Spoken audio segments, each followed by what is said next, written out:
Happy Friday, everyone. In this video, I want to talk about a trade I took on SPY today, and I want to talk about a big trade I missed out on, why I missed this trade, kind of give you my thought process. I will say this though, it's been a very good trading week for me. We've had an amazing week inside Team Bull. Before we get started with this video, please be sure you're subscribed to my channel. Click that thumbs up button and click that bell icon so you do not miss out on any of my upcoming videos.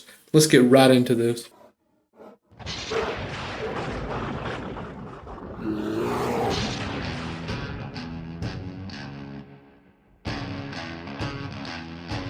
First off, I want to point out I do have the 1 minute up here and the 5 minute up here. The 5 minute on SPY, the 1 minute on SPX. Now this trade was off the opening candle. As you can see here, it was off this candle here. You can't see it inside this 5 minute candle. So I want to point out what I was watching on SPX. I wanted to bounce around this 4060 once I seen where we was opening at on SPX. Called out my entry here inside Team Bull. Took the nice scalp here. Super simple trade, just based off a nice support level on SPX. Basically, I do like to take I like to take my position early on SPY when we near them big supports on SPX. Now, that's not really what I wanted to talk about this morning. I want to talk about the trade that was on my watch list, the game plan I give everyone on Pre-Market Live on Instagram, which I do every single morning at 8 a.m. Eastern Time. It was this 404 level I was watching for a bounce. So, just let me go through my watch list really quickly. I wanted a 407 to 408 reject for puts, or I wanted a 404 bounce for calls. We come down here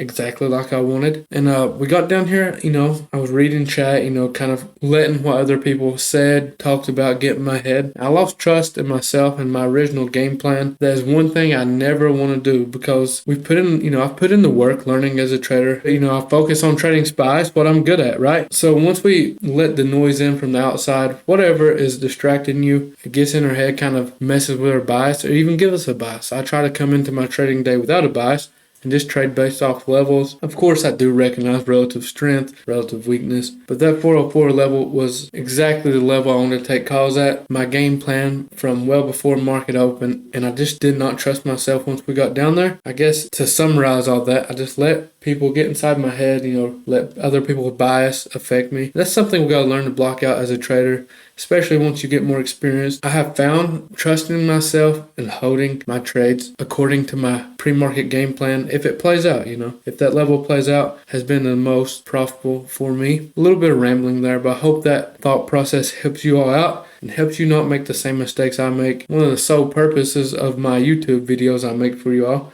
is to, make trading simple and help you learn from my mistakes so maybe you don't make the same mistakes in the future. Looks like we actually hit my reject level too. You could have had a nice scalp there as well. I guess my thought process on that though, I was going to add some of my position here. If we pushed on up, I was going to add the remaining size in this area here because the 407 and 408 was possible rejects. That's how I tend to handle a trade like that. But that's all I have for you. I appreciate you all for watching and I'll see you next time.